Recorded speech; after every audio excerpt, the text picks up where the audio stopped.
A legend of mercy. On one side of the lake there was a large town. On the opposite shore stood a little lone cottage. The snow whirled over the frozen lake in great clouds, and the wind was very keen, for it was winter and Christmastide in the world. At the cottage there was poverty inside, but riches on the roof. Up there stood the great golden sheaf of grain, about which the birds of heaven gathered joyfully for their Christmas feast, while inside the cottage food was scanty as usual. The peasants' little children, however, listened happily to the birds' joyous twitter from the housetop, and took great delight in seeing the fine prints of the sparrows' tiny feet in the smooth snow round about. If we had threshed that grain instead of giving to the sparrows, we might have had fresh wheaten rolls for the children for Christmas, sighed the peasant's wife. Don't you know that the merciful are blessed? Asked the gentle old peasant with a kind glance at his dissatisfied wife. But to let the birds of the air eat our bread, she sighed again. Yes, the birds. Furthermore, what matter even if it were the wild beasts of the forest? Should we not show mercy? Besides, I have saved enough to be able to buy 4 fresh rolls and a can of milk for Christmas. Let us send the children across the lake to the town with their sled. They will easily get back with the things before evening. I suppose they meet a wolf on the ice, suggested the mother. I will give Arvid a big club, said the father. He will get along all right having that. So it happened that Arvid and his sister Hannah went to town to buy the treat of white rolls and milk. By the time the snow was piled in great drifts on the ice, and the children had difficulty in dragging the sled so that when they turned towards home, the early darkness was already beginning to settle down. They trudged through the snow as fast as they could, but the drifts were much higher than before, and darkness came on the earnest while they still had quite a lot distance to go. As they struggled on, something black moved in the darkness. When it came nearer, the children saw that it was a wolf. Don't be afraid, Hannah, said Arvid. I have a good club. And with these words he raised it threateningly. The wolf was now close beside the children, but made no attempt to harm them. He only howled, but the howling was extraordinary, for it sounded as if he uttered words in it, words that the children could understand. It is so cold, howled the wolf, and my little ones have nothing to eat. Give me some bread for them in the name of mercy. Poor little things, said Hannah. We'll give you our 2 rolls for them, and we ourselves will eat hard bread tonight, but father and mother must have their Christmas treat. Many thanks, said the wolf as he took the 2 fresh rolls and glided away. The children strove on about deeper and deeper snow, but in a little while they heard some creature treading heavily behind them. It proved to be a bear. The bear growled out something in his own language, and at first the children could not find out what he meant, although they tried hard. But the bear kept on growling, and finally, strangely enough, the children understood. The beast, too, desired a Christmas gift. It's so cold, growled the big creature. All the water everywhere is frozen, and my poor little ones have nothing to drink. Be merciful and give me a little milk for them." "How's this?" asked Arvid. "Why are you not asleep in your den for the winter as other bears are? But that's your affair.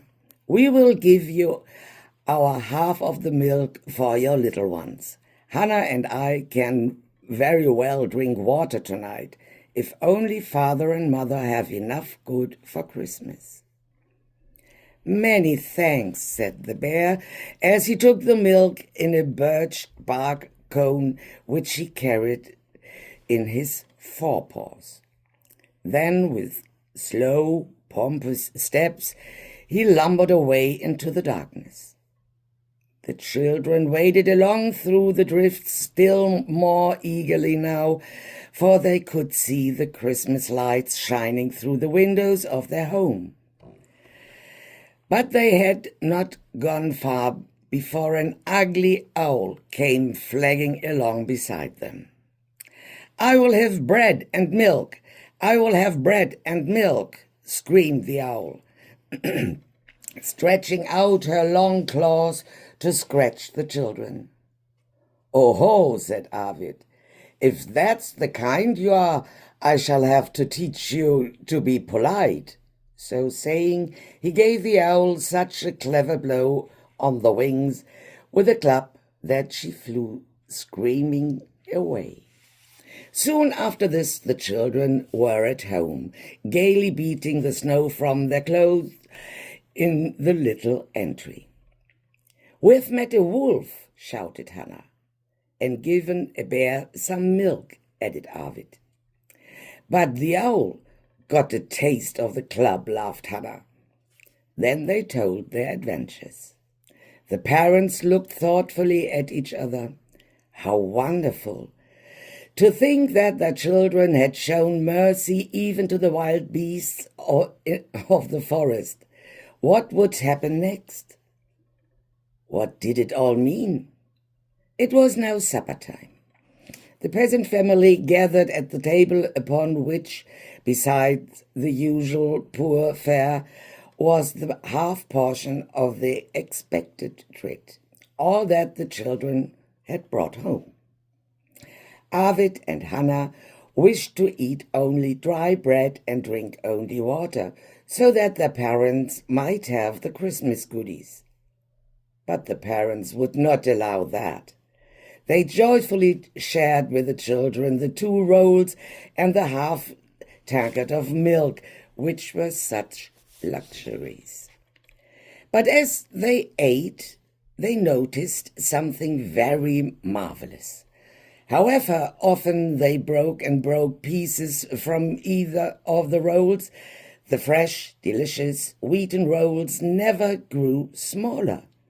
And however often they poured milk from the tankard into the bowl after another, the milk never grew less. While they were wondering greatly over this, they heard a scratching at the little window, and behold, there stood the wolf and the bear with their forepaws against the window pane. Both animals grinned and nodded in a knowing, friendly way. An owl could be heard flapping behind them in the darkness and calling out in a hoarse voice to Arvid, "Sometimes hits sharpen wits. Ho, ho, ho, ho. Not from need, but from greed. I begged of you. Ho, ho, ho, ho." Then their hoarse cries died away in the distance, and the 2 beasts, after a little more grinning and nodding, disappeared from the window. The peasant and his wife and the children understood now that a blessing rested upon their Christmas food, because it had been shared in mercy with those that needed. And they finished their meal in wonder and thankfulness. On Christmas morning, when they went to get their breakfast of dry bread and water, not expecting to have anything else, They found on their amazement that both rolls and milk were as fresh as when the children brought them, and with no sign that the rolls had ever been broken or any milk used. And all that day it was the same. There were not only riches on the roof, but joy and plenty inside the peasant's cottage, where the children feasted and sang as gay as did the sparrows, fluttering about their Christmas sheaf of golden grain. This lovely little tale was written in 1916. Have a nice day.